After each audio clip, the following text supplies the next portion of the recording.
wabarakatuh. Perkenalkan nama saya Nianda ini dari Bisnis Logistik Angkatan 2021 dengan NPM 1703042100040. Di sini saya akan melakukan wawancara dengan narasumber untuk memenuhi tugas pada ujian tengah semester pada mata kuliah Budaya Kerja dan juga K3.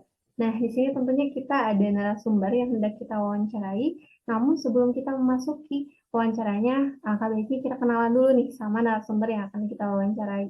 Boleh nih untuk kakak narasumbernya untuk memperkenalkan diri, mungkin boleh dari namanya, terus asal instansinya, terus fakultas mana, dan juga prodinya. Oke, kenalin nama aku Diva Gasani, aku dari FISIP, jurusan Bisnis Logistik angkatan 2020. Baik, kalau Kak Dipa, mungkin karena Kak Dipa juga anak kuliahan dan FISIP dan di FISIP gitu ya, aku boleh nanya gak sih kira-kira kesibukan kakak dan juga kegiatan kakak di perkuliahan selain jadi mahasiswa nih apa aja sih? Oh ya, karena aku dari dulu tuh kayak suka banget sama dunia organisasi. Jadi di semester ini lebih tepatnya aku ikut 3 organisasi dan beberapa panitiaan gitu. Buat ngisi waktu luang juga, sama nambah-nambah relasi kali ya.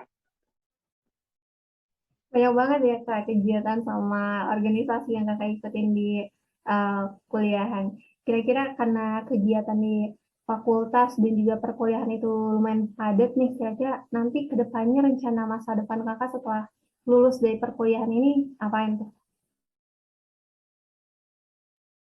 Oke, mungkin kalau dari aku sendiri, kalau misalnya dilihat dari jurusan aku adalah bisnis, mungkin ada juga sih niatan aku buat bikin bisnis. Tapi kalau nggak bikin bisnis pun aku punya cita-cita nih dari dulu. Lebih tepatnya pas aku SMA, aku pengen jadi akuntan. Karena dulu aku suka banget nih sama mata pelajaran ekonomi gitu. Keren banget sih Kak. Suka sama mata pelajaran ekonomi gitu ya. Tapi karena tadi dimention tuh pengen jadi pebisnis di sektor makanan dan juga pengen jadi akuntan, kira-kira alasannya apa tuh Kak? Pengen jadi pebisnis di sektor makanan dan juga akuntan. Kalau misalnya pengen jadi pebisnis di sektor makanan, mungkin yang kita tahu sendiri gitu ya, makanan itu pasti dicari gitu sama orang-orang karena merupakan kebutuhan pokok karena orang nggak mungkin nggak makan gitu ya, jadi peluang mendapatkan apa ya, keuntungannya lebih besar gitu kalau makanan.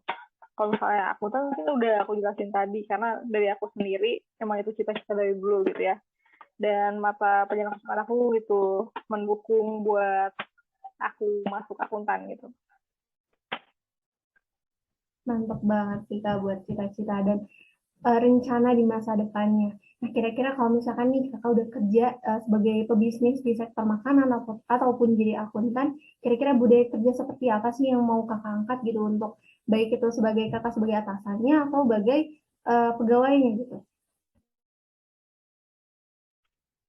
Oke, budaya kerja yang aku inginkan mungkin sebagai aku atasan ataupun menjadi karyawan, mungkin budaya kerja yang fleksibel. Jadi fleksibel itu nggak terlalu apa ya, terpaku sama aturan, tapi kayak lebih santai, namun tetap memperhatikan job desk dari bagiannya masing-masing gitu.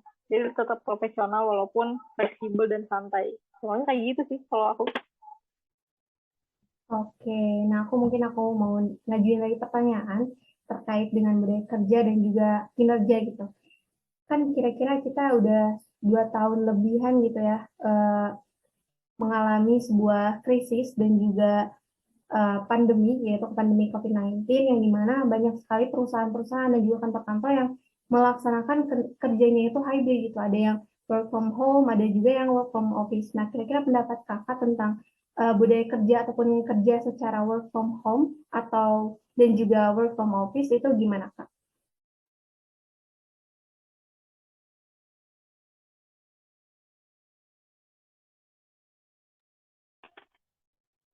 Oke, kalau dari aku melihat 2 tahun terakhir ini kita di masa pandemi dan banyak kegiatan yang hybrid, menurut aku lebih cocok di ini sih, work home office. Karena aku tipe orang yang gampang bosan gitu di rumah, dan kalau di rumah pun gak terlalu produktif jadinya karena banyak distraksi gitu.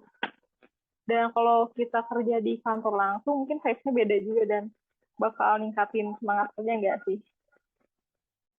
Bener banget sih Kak, kalau misalnya kita ke office langsung, kita jadi lebih ini gak sih, semangat gitu, bangun pagi-pagi, sarapan, mandi gitu kan. Kalau misalnya di rumah itu lebih fleksibel kan ya.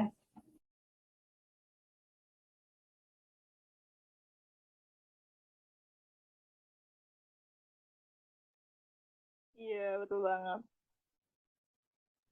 Oke, tadi sudah membahas tentang budaya kerja, terus pendapat tentang work from home atau work from office. Kira-kira aku mau nanya lagi, kira-kira kalau misalkan nih Kak Dipa kerja nih sebagai akuntan ataupun membuka sebuah bisnis di sektor makanan, fasilitas apa saja yang misalkan pengen Kak Dipa dapetin? Misalkan nih ada asuransi, ataupun pengen ada makan siang nih tiap hari, atau pengen ada antar jemput misalkan dari rumah ke kantor atau dari sebaliknya. Kira-kira dari Kak Dipa sendiri pengen fasilitas apa yang mau didapatkan?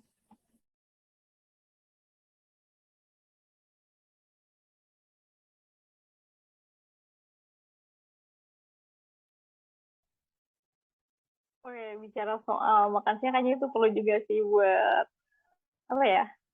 Biar kita lebih semangat lagi gitu ya. Di tengah-tengah hari kan kita lapar, dikasih makan, mungkin udah dikasih makan langsung semangat lagi gitu kerjanya. Tapi mungkin di sisi lain penting juga sih buat asuransi, terutama asuransi kesehatan. Karena kalau kita sakit kan kita nggak akan bisa ngerjain kerjaan kita di kantor dengan baik gitu. Kalau misalkan ada asuransi ini, jelas mungkin bakal menunjang kesehatan karyawannya juga, dan mungkin bakal ningkatin kualitas dari karyawan itu sendiri gak sih? Iya, bener banget Kak. Jadi baik dari atasannya maupun pegawainya, kalau misalkan ada asuransi itu pasti ngerasa lebih terjamin gitu gak sih Kak? Kayak baik itu secara kinerja maupun secara kerja secara langsungnya juga makin semangat gitu dan ngerasa terjamin, ya terjamin. Oke, mungkin untuk wawancaranya dicukupkan sekian. Makasih banyak buat Kak Dipa yang udah bersedia jadi narasumber untuk wawancara kali ini. Mungkin boleh closing statement-nya Kak.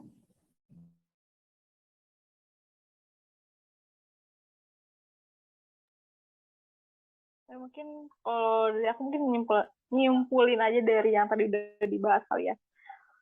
Hmm, mengenai budaya kerja menurut aku gak melulu soal peraturan yang terlalu ketat gitu buat karyawan. Yang penting bikin si karyawannya itu nyaman, dan kalau karyawannya nyaman gitu ya, dan siap atasan dari perusahaan tersebut memberikan motivasi ke karyawan, pasti akan menunjang kualitas kinerja dari karyawan di perusahaan tersebut gitu. Mungkin kalau aku sih lebih dibikin nyaman dulu aja gitu soal budaya kerja di suatu perusahaannya. Iya, Kak, aku juga setuju. Kalau misalkan lingkungan kerjanya nyaman, pasti kinerja yang dihasilkan oleh pegawai maupun dari pimpinannya juga pasti akan lebih maksimal gitu ya. Mungkin itu saja wawancara yang dapat kita lakukan kali ini. Saya, Niandra ini, dan juga Kak Diva Gasani, pamit undur diri. Wassalamualaikum warahmatullahi wabarakatuh.